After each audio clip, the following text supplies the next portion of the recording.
warahmatullahi wabarakatuh. Saya Yaya Mashulia, guru bahasa Indonesia di SMA Negeri 21 Kabupaten Tangerang. Saya merupakan mahasiswi PPG dalam jabatan Angkatan 4 tahun 2021 Universitas Muslim Nusantara Al-Wasiyah Medan. Hari ini 6 Desember tahun 2021 saya akan melaksanakan praktik pembelajaran uji kinerja UKM PPG tahun 2021. Selamat menyaksikan.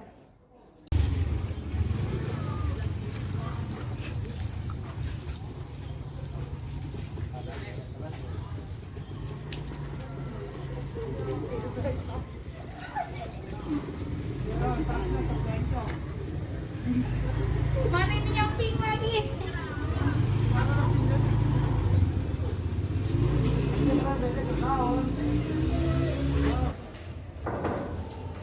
Assalamualaikum. Waalaikumsalam.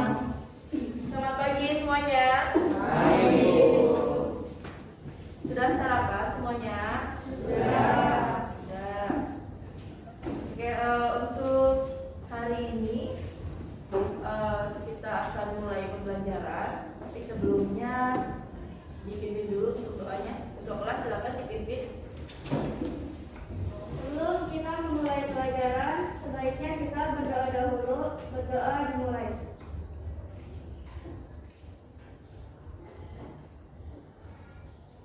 Berdoa selesai.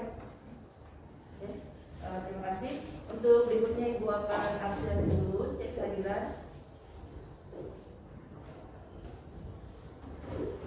Aura Putri Lovita, Khairul Jabali Maruf, Ahmad Firmansyah, Ilmatun Nafi'ah, Asya Raya Zahra, Lilianti, Nadila, Nazwatul Hamidah, Nia Rahmayani. Nggak masuk, kenapa? Sakit ya. Oke. Mijral Pratama, Novia Puji Haryani, Riko Ferdiansa, Alfa, Rizky Ramadhani, Sakit, Rohim, Lailatul Nufus, Masria, Maulidia, Tata, Tresna, izin, Ulyanti,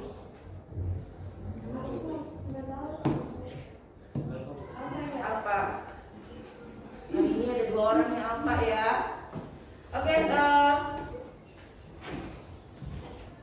ya untuk hari ini kalian sudah sarapan tadi ya.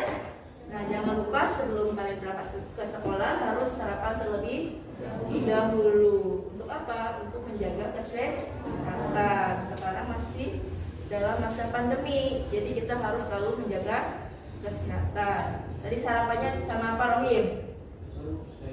Nasi uduk. Gak apa-apa, bagus dong nasi uduk ya. Berarti udah kuat ya Rohim ya. Udah semangat untuk belajar. Oke, untuk berikutnya kita akan menyanyikan lagu nasional Garuda Pancasila. Untuk hari ini siapa tugasnya untuk Dirjen? Najwa. Silakan Najwa ke depan untuk memimpin teman-temannya menyanyikan lagu Garuda Pancasila. Dan untuk yang lainnya dimohon untuk berdiri.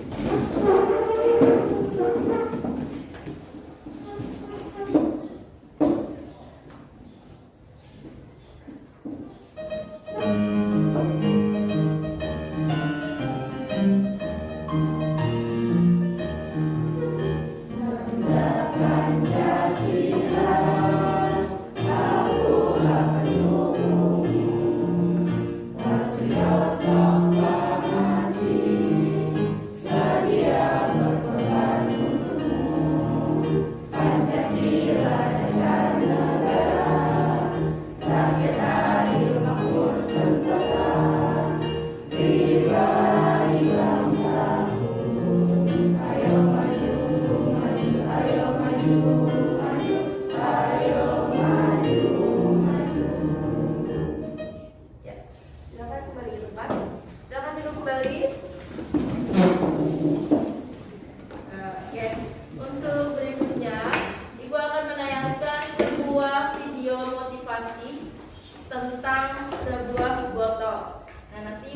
nanya nih.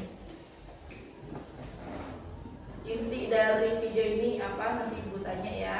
Silakan disimak terlebih dahulu. Halo sahabat Bahagia Studio, berjumpa lagi di sesi cerita inspiratif kehidupan. Kali ini kami akan bercerita mengenai hikmah yang bisa kita ambil dari sebuah botol. Sebelum menonton, jangan lupa like dan subscribe channel ini ya. Ini dia kisah lengkapnya. Sebuah botol jika diisi air mineral, maka harganya sekitar 5 ribuan. Jika diisi dengan jus buah, maka harganya sekitar 10 ribuan. Jika diisi dengan madu, harganya menjadi ratusan ribu. Bahkan jika diisi minyak wangi, harganya bisa mencapai jutaan rupiah. Namun bayangkan jika botol itu diisi air comberan, maka botol menjadi tidak berharga dan hanya akan dibuang dalam tong sampah. Sebagus apapun bentuk botol, jika isinya adalah air comberan, maka menjadi tidak berguna, bahkan tidak disukai, dijauhi, dan dibuang. Sama-sama botol, tetapi berbeda nilainya sebab isi yang ada di dalamnya juga berbeda. Botol itu sama seperti manusia, sedangkan isinya adalah karakter. Kita dilahirkan dengan fisik yang berbeda-beda, keluarga yang berbeda, suku yang berbeda, dan agama yang berbeda. Sama seperti botol yang didesain dengan bentuk yang berbeda juga. Ada yang tinggi, ada yang pendek, ada yang berkulit putih, ada juga yang berkulit gelap. Ada yang kaya dan ada yang miskin dan lain sebagainya. Walaupun berbeda-beda, yang paling menentukan nilai adalah isi atau karakter dari diri kita. Jika kita memiliki karakter yang mudah bekerja sama, jujur, tulus, pekerja keras, pantang menyerah, maka nilai diri kita juga akan menjadi tinggi dan orang-orang pun akan senang dekat dan bekerja sama dengan kita. Jika kita memiliki karakter yang buruk, toksik, tidak bisa dipercaya, sering berbohong, mudah menyalahkan orang lain, maka orang akan menilai rendah diri kita dan orang-orang akan enggan berurusan dengan kita. Walaupun kita memiliki wajah rupawan, memiliki kekayaan, jika karakter kita buruk, maka nilai kita menjadi rendah, sama seperti botol yang bagus namun berisi air comberan. Jauhkan juga hati kita dari pikiran negatif, ingatan akan masa lalu yang buruk, dan kekhawatiran yang berlebihan akan masa depan. Isi hati kita dengan rasa syukur dan semangat untuk mengisi masa depan dengan hal yang positif. Tantangan di masa yang akan datang pasti selalu akan kita temui. Namun, jika kita selalu mengisi botol kita dengan hati dan perbuatan positif, maka kita akan menjalani masa depan dengan penuh kebahagiaan dan keberkahan. Selagi masih tersisa waktu kita di dunia, mari lakukan kebaikan sebanyak yang kita mampu lakukan. Sampai jumpa. Oke. Dari video tersebut kira-kira pelajaran apa yang bisa kalian dapatkan? Ada yang bisa jawab? Video tadi tentang apa? Menceritakan tentang apa? Tentang sebuah botol ya. Botol akan berharga tergantung isinya. Itu diibaratkan seperti kita. Kalau diri kita diisi dengan hal yang baik, hal yang positif, maka kita akan dihargai oleh orang lain. Seperti itu. Paham ya? Nah, itu motivasi untuk kalian. Semoga bisa bermanfaat dalam kehidupan sehari-hari kalian. Nah, kita akan melanjutkan pembelajaran kita minggu lalu. Minggu lalu kita sudah belajar apa? Teks anekdot. Ya, lebih tepatnya mengidentifikasi teks anekdot. Nah, untuk hari ini kita akan melanjutkan materi tersebut. Ya. Nah, apa sih manfaatnya ketika kalian sudah belajar teks anekdot itu? Hah? Coba ibu tanya deh. Teks anekdot itu apa sih? Masih ingat ya minggu lalu? Oke, boleh Mas. Apa teks anekdot itu? Teks anekdot itu cerita lucu tapi dalamnya terdapat sindiran dan cerita. Oke, betul ya. Masih ingat nih Mas berarti ya pelajaran kita minggu lalu. Teks anekdot itu adalah cerita lucu yang di dalamnya mengandung sindiran atau kritikan. Nah, manfaatnya apa sih setelah kalian belajar teks anekdot? Bisa nyindir? Bukan ya. Nyindir di sini artinya kita bisa memberikan kritikan. Kritikan itu beda dengan kita mengomentari buruk seseorang, ya. Jadi kalau kritikan itu justru kita ingin membangun seseorang menjadi lebih baik, seperti itu. Tapi kita kemas dengan hiburan tadi, ya, dengan lelucon atau cerita yang lucu. Nah, anekdot juga bisa menjadi hiburan bagi kita dalam kehidupan sehari-hari. Paham? Nah, minggu lalu kita sudah belajar mengidentifikasi teks anekdot. Untuk hari ini kita akan belajar menganalisis struktur serta kaidah kebahasaan yang terdapat dalam teks anekdot. Ya, jadi kalau kemarin kalian sudah mengidentifikasi, hari ini kita akan bersama-sama belajar menganalisis dari segi struktur dan kaidah kebahasaannya. Ya. Nah, tujuan pembelajaran hari ini, kalian yang pertama pastinya dapat menganalisis strukturnya. Struktur itu apa? Bagian-bagian dari teks anekdot. Yang kedua adalah ciri kebahasaannya atau kaidah kebahasaannya. Jadi kalian tahu atau mampu menganalisis kaidah kebahasaan yang terdapat dalam teks anekdot. Karena nanti minggu depan kita akan membuat teks anekdot. Kalau kalian tidak tahu kaidah kebahasaan yang digunakan, ya, struktur yang terdapat dalam teks anekdot, nanti kalian minggu depan tidak bisa membuat teks anekdot. Makanya hari ini kita akan belajar menganalisis sebuah teks anekdot. Ya, selain itu juga kalian akan menyimpulkan, ya, membuat kesimpulan dari hasil analisis teks anekdot yang akan nanti Ibu berikan. Seperti itu. Paham ya? Oke, kita langsung masuk ke inti pembelajaran kita hari ini. Oke, untuk berikutnya Ibu akan menanyakan sebuah contoh teks anekdot sebelum Ibu jelaskan struktur dan kaidah kebahasaannya, ya.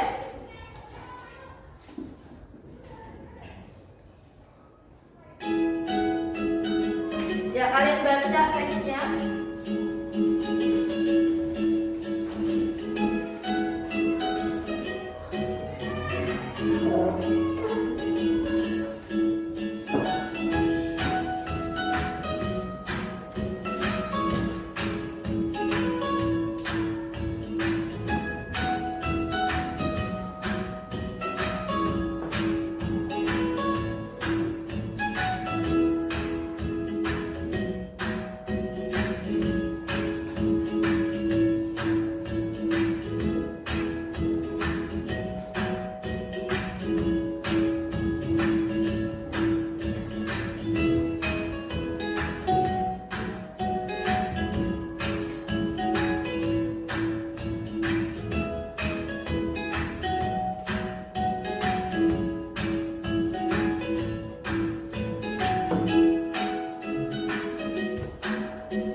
Kira-kira nih, terhibur nggak?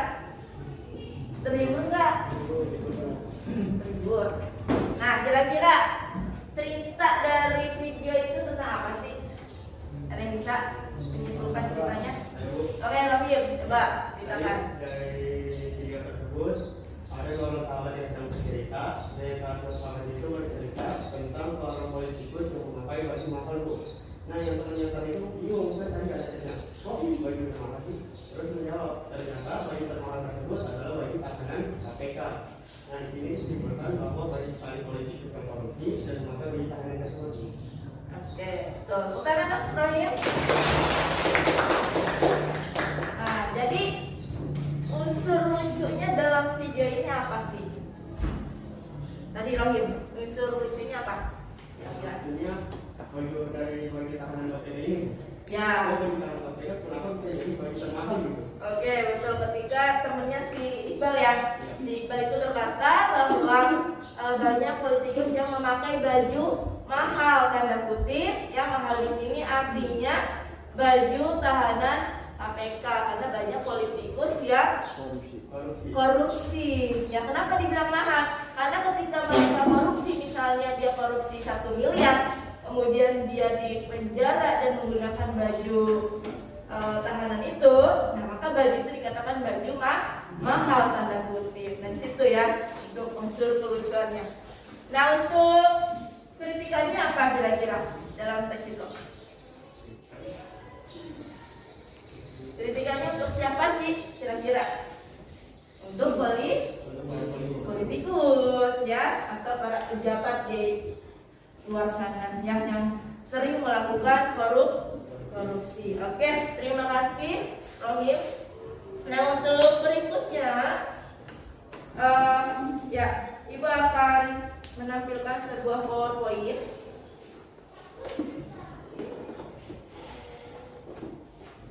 Nah, di sini Ibu akan menjelaskan tentang struktur serta kaidah kebahasan dalam teks anekdot. Ya, ditunggu ya PowerPointnya.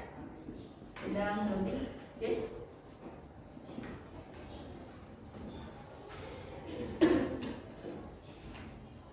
Oke. Silakan dilihat di sini. Kita hari ini akan menganalisis struktur dan kaidah kebahasan teks anekdot. Oke. Untuk berikutnya, nah di sini Ibu jelaskan kembali ya, karena minggu lalu kita Ibu sudah menjelaskan, kalian juga sudah belajar tentang pengertian teks anekdot. Nah, di sini dikatakan bahwa teks anekdot adalah sebuah cerita batasan pendek yang berisi sebuah sindiran anekdot terhadap sesuatu atau seseorang yang dilengkapi dengan humor, seperti yang tadi sudah dijelaskan oleh Mas ya. Jadi intinya teks anekdot itu adalah cerita lucu yang isinya tentang sindiran atau kritikan terhadap seseorang, seperti itu ya. Nah, apa sih fungsi dari teks anekdot itu?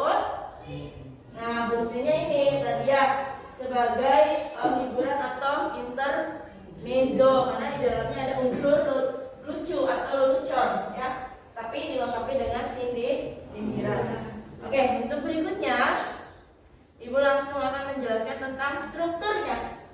Nah, struktur teks anekdot di sini terbagi menjadi berapa? 5. Bisa perhatikan ke depan ya. Nah, yang pertama ada abstrak, kemudian orientasi, lalu ada krisis, reaksi, dan terakhir adalah koda. Oke, Ibu jelaskan satu persatu. Nah, yang pertama ada abstrak. Nah, abstrak itu merupakan pendahuluan yang menyatakan latar belakang atau gambaran umum tentang isi suatu teks ya. Jadi bukan bagian awal sebetulnya. Jadi bagian pendahuluan sebelum awal cerita itu dijelaskan. Nah, kemudian bagian kedua ada orientasi. Kalau orientasi itu merupakan bagian awal cerita. Kalau tadi hanya pendahuluan, kalau orientasi itu bagian awal cerita yang mengarah pada terjadinya suatu krisis, konflik atau peristiwa utama. Ya. Jadi kalau abstrak itu hanya pendahuluan, misalnya kalau kalian biasa bikin cerita kan pada suatu hari gitu ya. Nah, itu adalah bagian dari abstrak ya, latar belakangnya. Tapi kalau orientasi itu adalah awal ceritanya. Paham ya? Yang ketiga ada krisis atau komplikasi. Apa itu krisis? Krisis itu adalah bagian dari inti peristiwa suatu anekdot. Jadi bagian inti dari cerita anekdot itu terdapat dalam krisis. Ya. Nah, di situ juga mengkritik pada teks tersebut. Paham? Paham tidak? Paham. Oke, untuk keempat ada reaksi. Apa itu reaksi? Reaksi itu adalah tanggapan atau respon dari krisis. Kalau krisis tadi kan intinya. Nah, ketika ada intinya berarti ada reaksinya atau responnya. Respon yang diberikan oleh si tokoh tersebut di dalam cerita. Kemudian yang kelima ada koda. Nah, kalau koda berarti adalah menutup atau kesimpulan dalam cerita tersebut yang isinya berupa persetujuan, komentar ataupun penjelasan atas maksud dari cerita yang dipaparkan sebelumnya. Paham? Paham. Nah, kira-kira nih abstrak dari cerita yang tadi kalian tonton di video itu bagian mana? Ketika pas apa? Ketika Iqbal dan Adam pergi ke warung kopi. Nah, itu adalah abstraknya, ya. Itu adalah abstraknya. Jadi belum ke cerita, ya kan? Setelah mereka duduk di warung kopi, kemudian Iqbal mulai bercerita tentang si politikus tersebut. Nah, itu sudah masuk ke orientasi. Nah, krisisnya adalah ketika si Iqbal menceritakan tentang si baju mahal tadi, gitu ya. Nah, kemudian bagian reaksinya adalah ketika si temannya Iqbal itu bingung, kok baju mahal? Apa yang maksud dengan baju mahal tersebut? Ya, kemudian di situ dijelaskan oleh si Iqbal pada bagian reaksi. Kemudian yang terakhir adalah koda. Nah, koda itu pada bagian mana? Akhirnya, ketika apa? Mereka melanjutkan minum kopi di warung tersebut. Oke, Pak? Itu adalah strukturnya. Untuk berikutnya ada kaidah kebahasan teks anekdot. Nah, seperti teks lainnya, ya, anekdot juga memiliki unsur kebahasaan yang khas. Yang pertama, menggunakan kalimat yang menyatakan peristiwa masa lalu. Kenapa masa lalu? Karena cerita, ya kan? Berarti sudah terjadi. Ya. Nah, biasanya ditandai dengan kata apa? Pada suatu hari itu sudah termasuk apa? Peristiwa masa lalu karena menceritakan suatu hari tadi, ya. Kemudian yang kedua, menggunakan kalimat retoris. Kalimat retoris itu apa? Kalimat pertanyaan yang tidak membutuhkan jawaban. Ya. Berikutnya yang ketiga, menggunakan konjungsi atau kata penghubung. Contohnya apa kata penghubung? Lalu, kemudian, dan, dengan, tetapi, terus dan lain sebagainya. Banyak ya. Oke, berikutnya menggunakan kata kerja aksi. Kata kerja aksi itu apa? Kata kerja yang langsung dilakukan, ya, misalnya menulis, membaca. Sekarang lagi saya apa? Lagi duduk itu kata kerja aksi. Berjalan, makan, minum. Nah, itu adalah kata kerja aksi. Kemudian yang kelima, menggunakan kalimat perintah. Yes, tolong tutup itu. Nah, itu adalah kalimat perintah. Itu adalah contoh ya, Jis ya. Biar tidak tegang. Ya. Oke, lanjut yang terakhir ada menggunakan kalimat seru. anekdot yang disajikan dalam bentuk dialog, penggunaan kalimat langsung sangat dominan. Oke, paham? Itu adalah struktur dan kebahasaan dari teks anekdot. Ada yang mau tanyakan sebelum kita lanjut? Saya Bu. Boleh? Siapa namanya? Tapi apa perbedaan abstrak dan orientasi? Apa perbedaan Abstrak dan orientasi. abstrak dan orientasi? Oke. Tadi sudah dijelaskan ya, Novi, bahwa abstrak dan orientasi itu berbeda. Kalau abstrak tadi letaknya di pertama, di awal ya. Abstrak itu adalah bagian pendahuluan yang melatar belakangi cerita atau peristiwa yang akan diceritakan. Ya. Sedangkan orientasi itu adalah bagian awal cerita. Paham, Novi? Yang lainnya paham? Paham ya. Oke, ada yang lain? Ya Bu, Izral boleh. contoh kalimat retoris itu seperti apa Bu? Oh iya, tadi Ibu belum berikan contoh kalimat retoris ya. Tadi kalimat retoris itu apa? Kalimat pertanyaan yang tidak membutuhkan jawaban. Misalnya gimana nih? Misalnya nanti Mijrah pulang sekolah, ya pulang ke rumah. Terus mamanya lihat, Mijrah udah pulang nggak? Nah, kira-kira perlu jawaban nggak? Nggak usah, karena udah tahu ya kita udah pulang, nanti udah ada di rumah, nanti kita sudah pulang sekolah. Itu adalah pertanyaan ya yang merupakan retoris atau pertanyaan yang tidak perlu membutuhkan jawabannya. Oke, paham? Hijrah? Oke, ada lagi? Tidak ada ya? Nah, tadi kita sudah bahas contoh teks anekdot yang Ibu tanyakan. Oke, untuk berikutnya kita akan mulai menganalisis. Ya, sebelum kita mulai analisis, kita bagi kelompok dulu. Tadi sudah Ibu bagikan ya.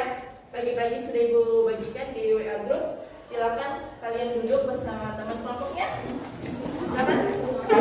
Tetap menjaga jarak ya di buku ya. Tidak ada yang berdempetan. Karena masih pandemi. Ibu akan bagikan terlebih dahulu LPD-nya.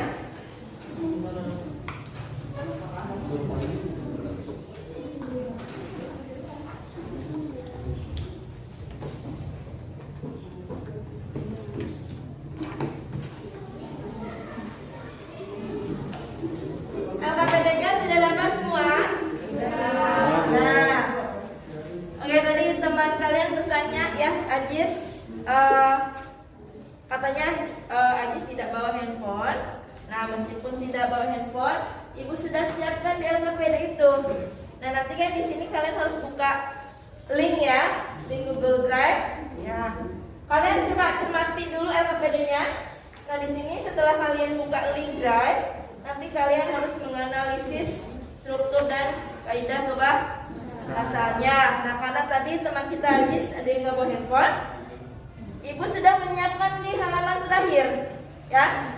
Kalian juga boleh langsung membuka halaman terakhirnya yang tidak ada handphone atau kuotanya habis. Ya, di situ udah ada teksnya, tinggal kalian buka, gitu ya. Nah, Ibu jelaskan terlebih dahulu sebelum kalian mulai menganalisis.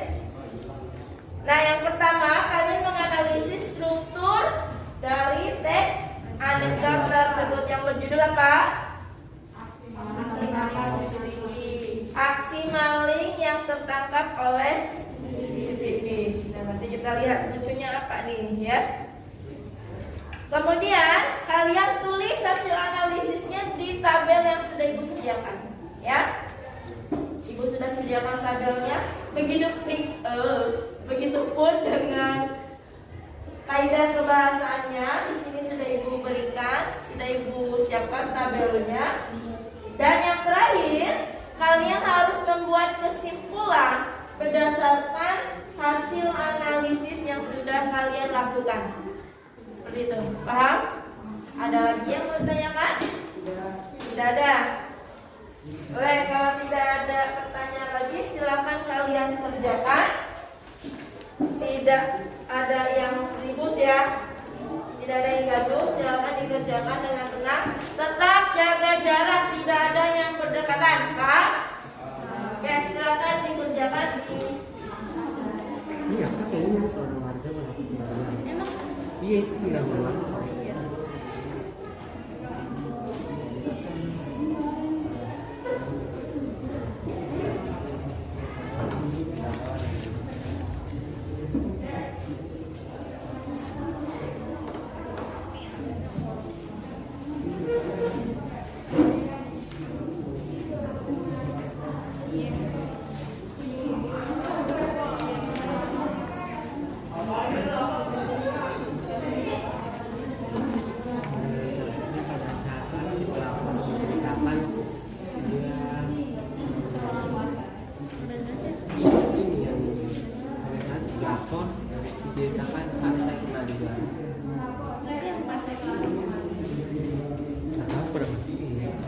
Apa disebut tayangan? Iya, Bu. Apa? Bagian mana yang mau ditanyakan? Ini yang ditulis di sininya, di analisisnya tak saya kembalikan apakah si pelaku diceritakan atas kemalingan mobilnya. Ini teksnya, teks ceritanya. Saya ceritakan berarti ya pas saya kemalingan. Ya, betul. Teks ceritanya ya. Jadi bagian ininya yang diceritakan, yang dituliskan di tabel itu. Ya? Paham?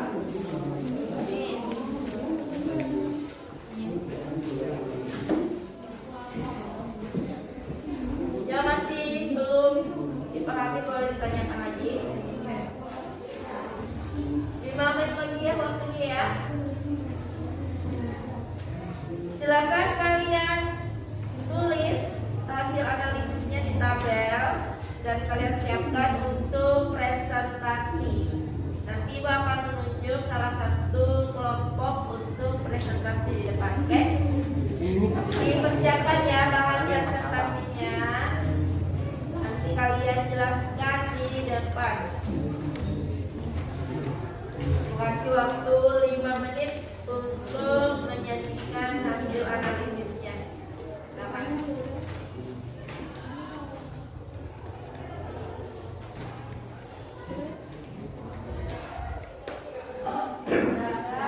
Sudah ya?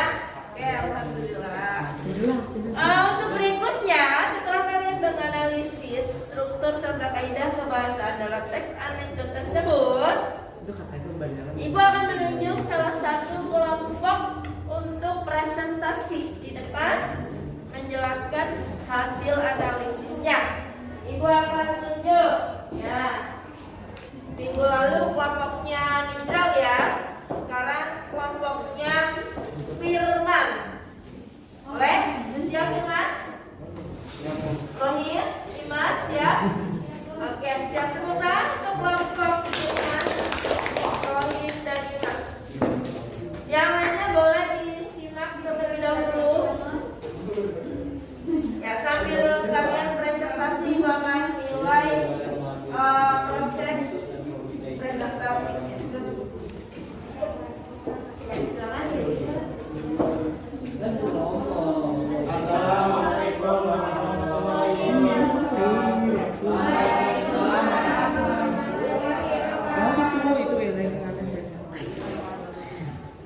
Ya, kami dari kelompok 3 ingin aksi mengenai analisis struktur tes anekdot yang berisi tentang aksi maling yang tertangkap CCTV. Analisis struktur tes anekdot. Abstrak dalam teks ini, seorang warga melapor kemalingan. Orientasinya, pelapor, Pak, saya kemalingan. Polisi, kemalingan apa?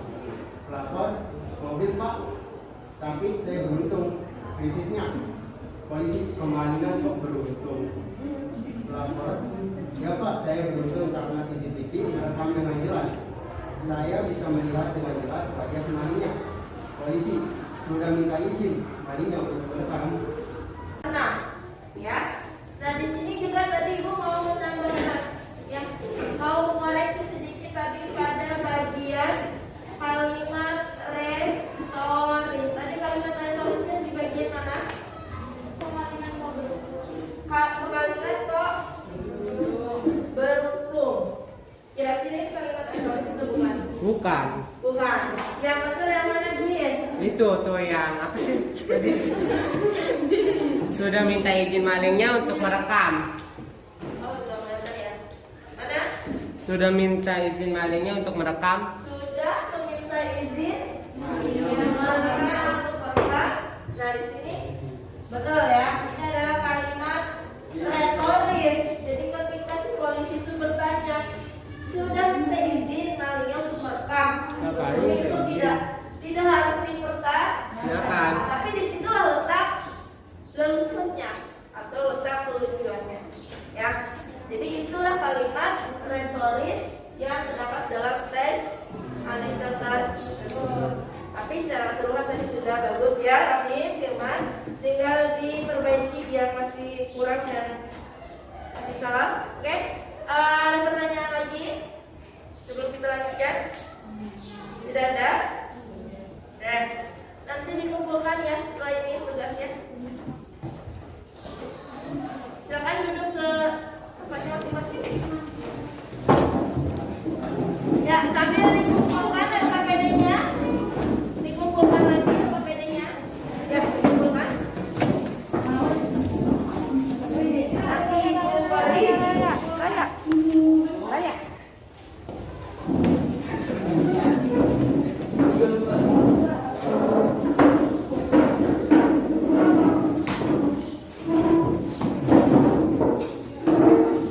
Ya, terima kasih.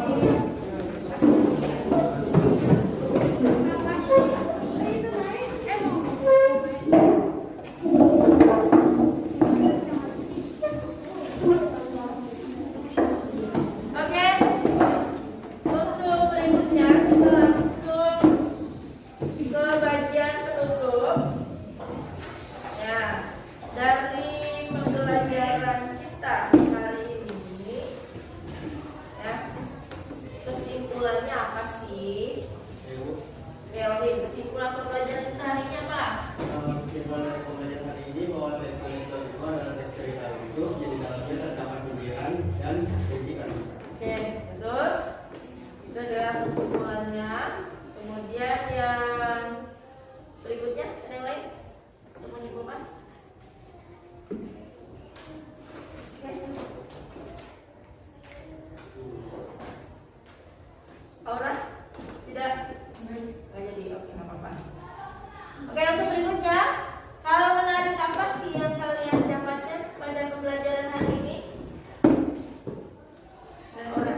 Oke, boleh. Kesimpulan pembelajaran hari ini kita dapat memahami cara menganalisis struktur dan kaidah kebahasaan teks anekdot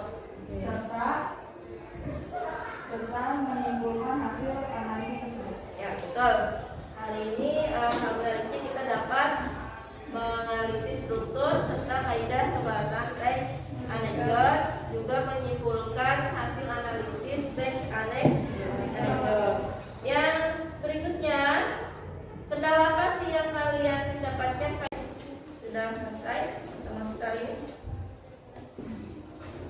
Ya, sebelum kita kembali ke rumah, sebaiknya kita berdoa dahulu. Berdoa dimulai.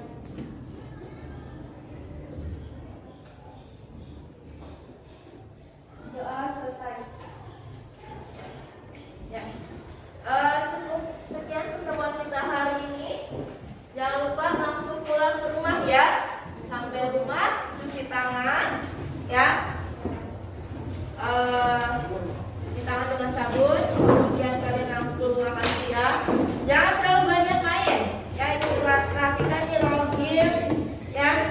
Tiap hari pulang sekolah main di teman-teman ya.